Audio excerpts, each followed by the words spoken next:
If you live in these parts, you'll know Bob Booth.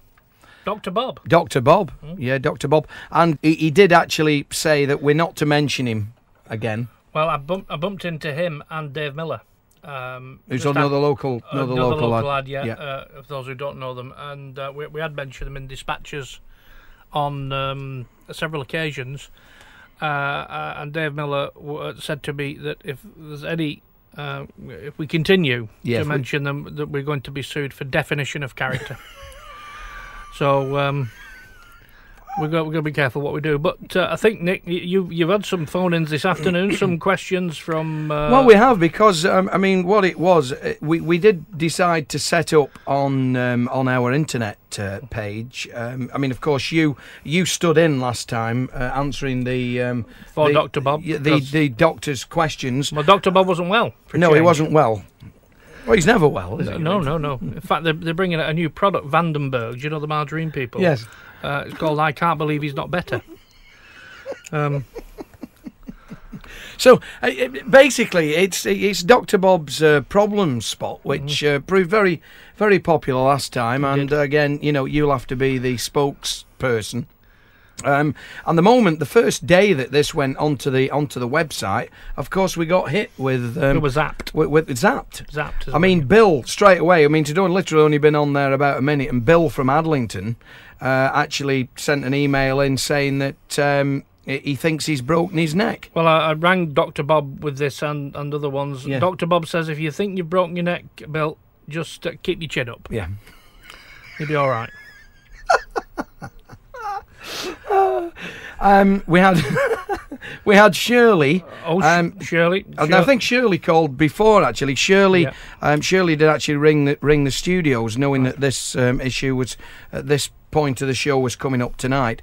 A teacher. Shirley is a teacher from Goresworth, and she said that one of her pupils swallowed a pen. One of the pupils swallowed a pen again. I asked Dr. Bob in this, what should you do? And he said, use a pencil. Use a pencil is the best way to handle this one.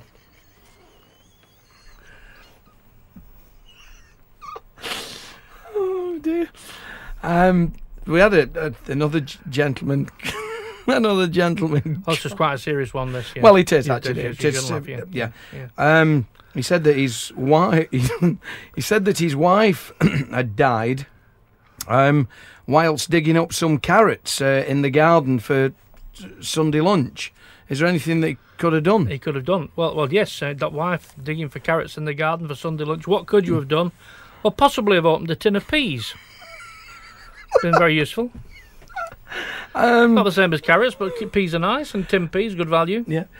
Something we didn't chase up on the last broadcast. Remember, we had the news that came in on the child who swallowed the coins. Swallowed all the 1p's and 20p's. He swallowed all the 1p's and 20p's. Yeah. Well, the spokesman said that they're not expected to see any change for a few days. He sold his house, Dr. Bob. Yeah. The council are mad about it, they're furious. But he sold it. Now, look, it is Pensioners' Paradise, and George from Higher Poynton says he always listens to this show when we're on air. Never misses it, okay? And George has literally just rung the office moments ago, and he says, George actually asked Beth outside, is there anything worse than being old and bent? Yes, there is.